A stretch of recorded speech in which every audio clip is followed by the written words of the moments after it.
हर खबर पर होगी आपकी पकड़। डाउनलोड कीजिए एबीपी लाइव ऐप।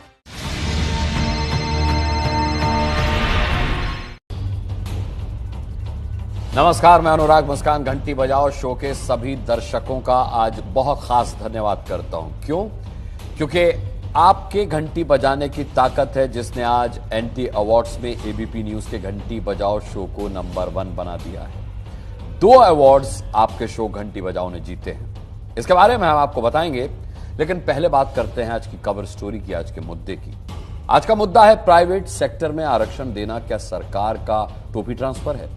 देश के नौजवान एक नौकरी के लिए जी जान लगाते हैं, तब हरियाणा ने प्राइवेट कंपनियों में हरियाणा के ही नौजवानों को आरक्षण देने का बिल पास कर दिया। इसी को आधार बनाकर हमने पता किया कि क्या ऐसे कदम रोजगार के मोर्चे पर अपनी जिम्मेदारी टालने के लिए उठाया जाता है। इसलिए रिपोर्ट देखिए। सहमत हैं तो घंटी बजाकर अपनी आवाज जरूर उठाइएगा।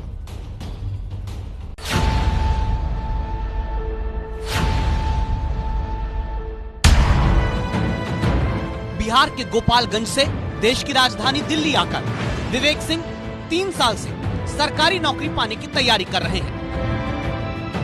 अब कहते हैं, हाँ, भविष्य को लेकर चिंता होती है। जैसे मेरी एज 27 हो गई है, 3 साल और बचे हैं। अब 3 साल में कितने हैं, कितने नहीं आएंगे, फिर घर का प्रेशर, कई सारी चीज़ें होती है। तो ये चीज़ें हैं कि क्या करेंगे आगे, इन फ्यूचर क्या होगा मेरा। हम तो ये टारगेट लेके, कुछ बच्चे हम लोग में होता है कि ये वाला एग्जाम नहीं हुआ तो भैया छोड़ के हम प्राइवेट जॉब में चले जाएंगे। तो कई सारी बातें होती हैं। लेकिन बिहार के विवेक सिंह अब अगर प्राइवेट नौकरी हरियाणा में करना चाहें तो तमाम योग्यता के बावजूद हरियाणा में विवेक को प्राइवेट नौकरी पाना मुश्किल हो जाएगा। क्यों? इस सवाल के जवाब का इंतजार कीजिए और देखिए जयपुर में हाथ जोड़कर नौकरियों का इम्तिहान और पूरी भर्ती प्रक्रियाएं जल्दी पूरी हो जाने की मान मनौती मानते इन युवाओं को। मंदिर में यही मनौती मांगने आया था कि कोरोना काल है, भयंकर संकट है, न घर पे कुछ खुश है न रूम पे तसल्ली मिलती है, तो मंदिर में आके भगवान से अरदास करते हैं। सरकारों से भरोसा उठ चुका है। मैनेजमेंट ही नहीं है सर, कोई फिक्स टाइम नहीं है, कोई शेड्यूल कैलेंडर कुछ भी नहीं है सर।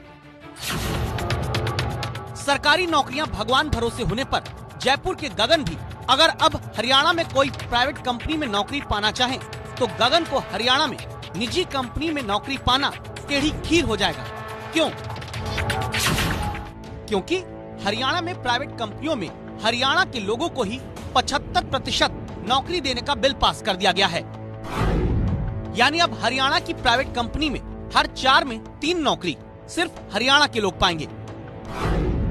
यानी अब हरियाणा में हर 4 में आखिरी बची एक प्राइवेट नौकरी देश के बाकी राज्यों के बेरोजगार के लिए ही होगी। हर नौकरी जो 50,000 की तनख्वाह प्रतिमाह से नीचे है उसके ऊपर बिल पारित किया है और हम उम्मीद करते हैं कि जल्द महामहिम भी इसको स्वीकृति देने का काम करेंगे और हरियाणा प्रदेश के अंदर आने वाले समय में जितनी भी एम्प्लॉयमेंट आएगी उसके अंदर हमारे युवाओं को 2/3 में 3/4 हमारे युवाओं को हम रोजगार में रिजर्वेशन दे पाएंगे। अब कुछ सवाल उठते हैं। प्राइवेट कंपनी की नौकरी देने के अधिकार में क्या आरक्षण फिक्स करना सरकारी दखल नहीं है? प्राइवेट कंपनी योग्यता पर नौकरी दे या स्थानीय आरक्षण के आधार पर? एक देश एक कानून की बात होती है तो एक राज्य के बेरोजगार को दूसरे राज्य में नौकरी पाने के समान हक से वंचित करना क्या सही है? प्राइवेट नौकरी में लोकल लोगों को आरक्षण देना क्या उचित है? इन सवालों के बीच में खड़े हैं देश के वो करोड़ों नौजवान जो हाथ में फाइल डिग्रियों का बंडल लिए एक नौकरी की तलाश में एक कंपनी से दूसरी कंपनी, एक राज्य से दूसरे राज्य की दौड़ लगाते रहते हैं। ऐसे किन नौजवानों के लिए हरियाणा की खट्टर सरकार ने एक फैसला लिया, पहले वो देखिए।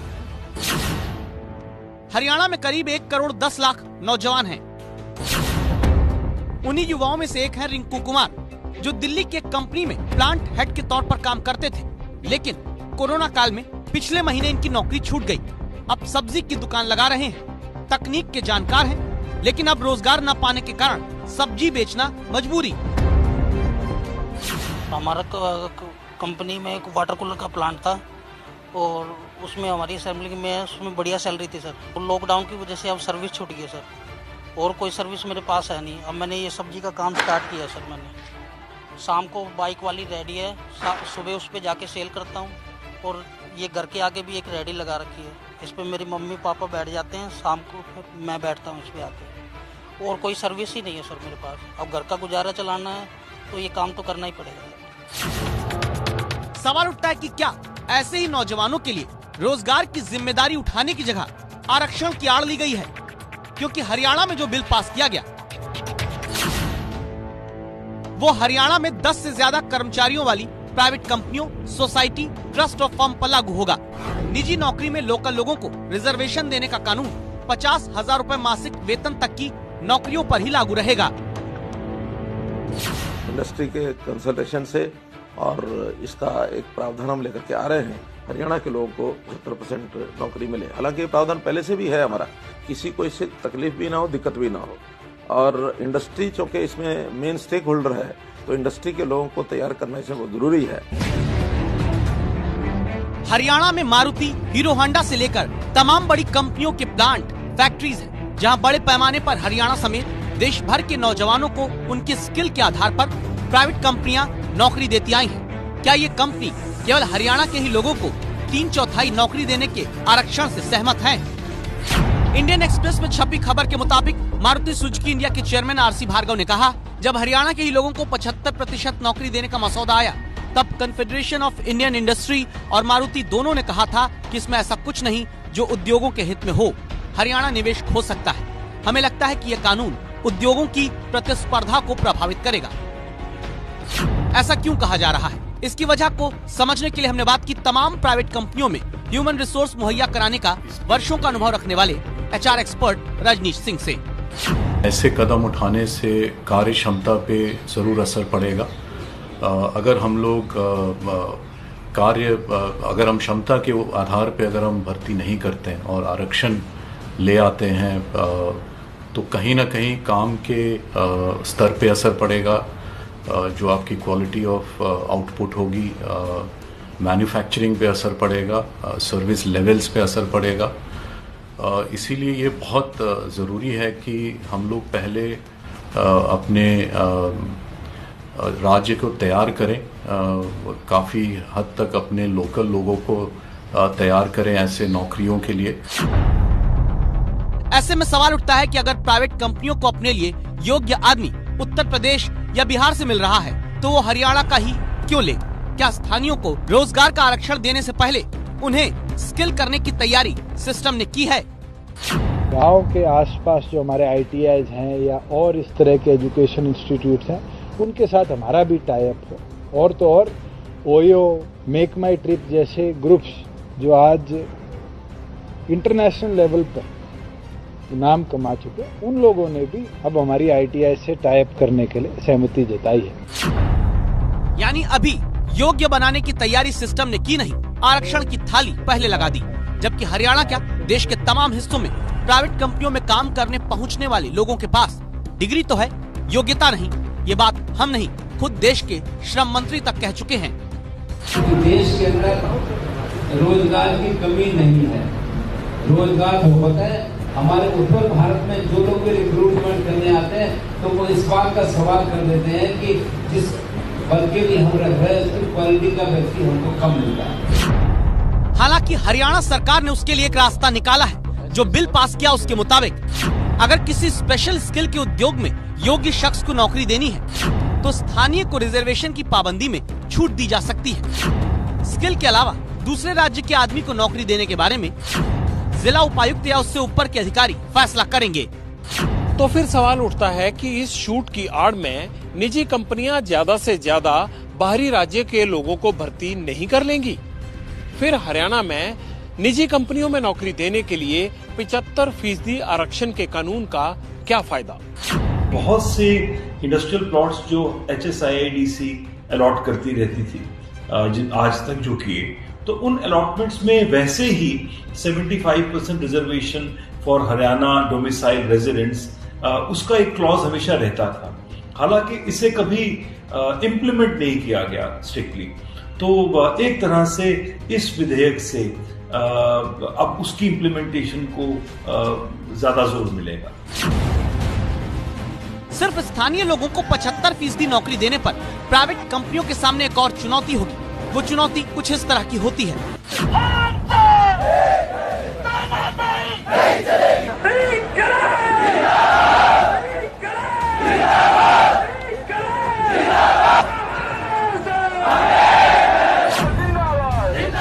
हरियाणा में पिछले कई वर्षों में देखा गया कि निजी कंपनी के मैनेजमेंट और मजदूरों के बीच संघर्ष हिंसक हुए।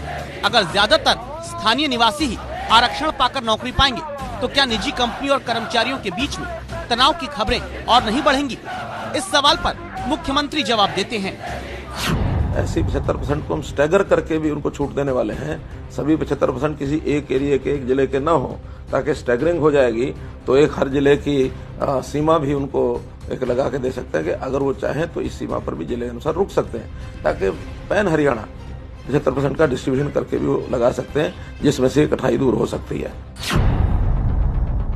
ऐसे रास्तों के बावजूद भी ये सवाल वाजिब है जो उत्तर प्रदेश के नौजवानों ने एबीपी न्यूज के जरिए आपके सामने रखा है और पूछा है कि एक देश एक झंडा एक संविधान है तो नौकरी पाने का हक हरियाणा में अलग अलग क्यों किया जा रहा है? तो अगर सिर्फ उन्हीं के स्टेट के मिल पाएंगे एम्प्लॉयमेंट तो फिर बाहर के स्टेट क्या करेंगे? जैसे बाहर बहुत रूरल स्टेट्स हैं जहाँ पे एम्प्लॉयमेंट ना के बराबर है, तो वहाँ पे एम्प्लॉयमेंट तो मिल ही नहीं पाएगा।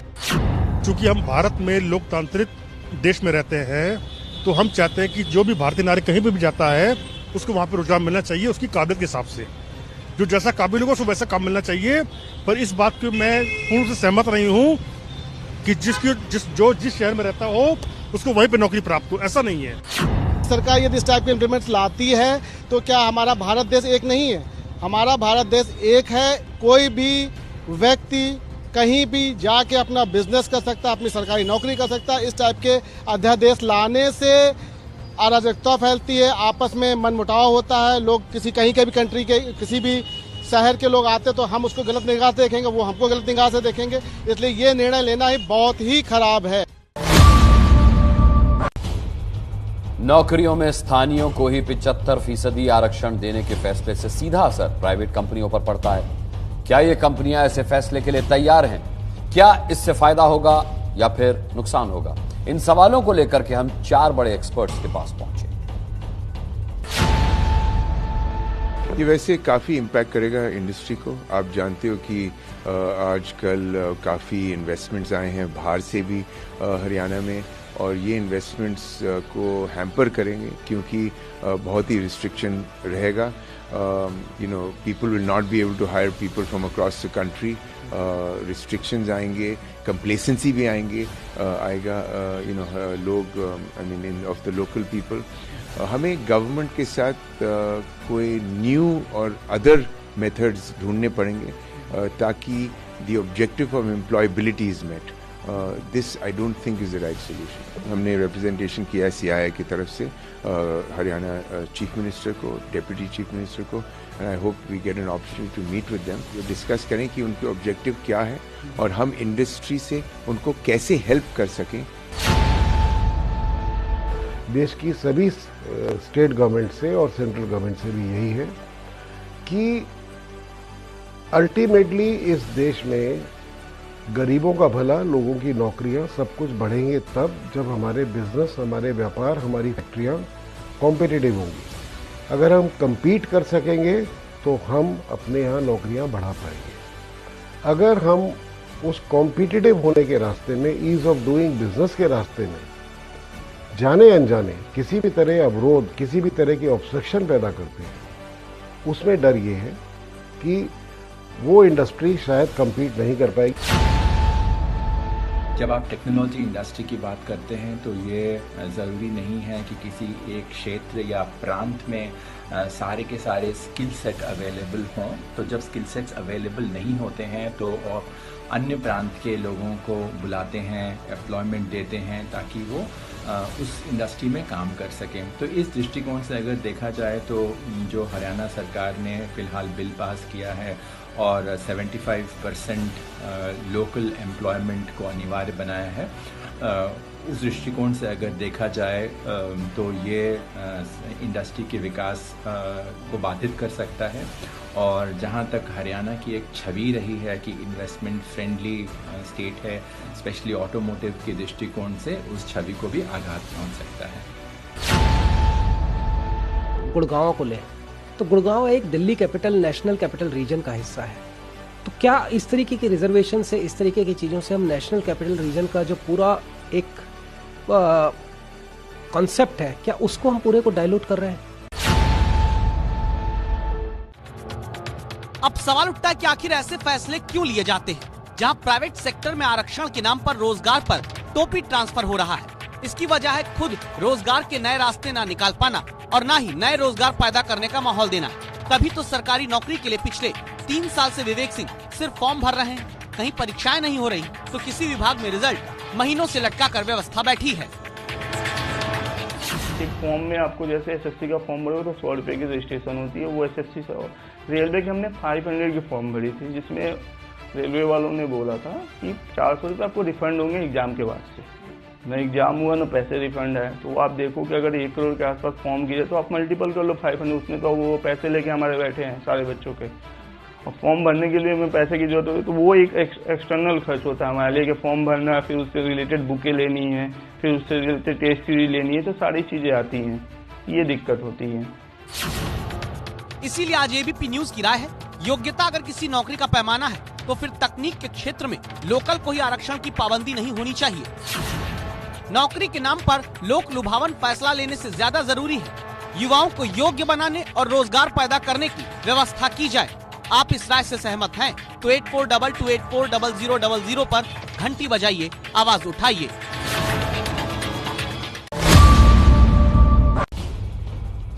और अब एबीपी न्यूज के शो घंटी बजाओ को आप दर्शकों की जीत की खबर।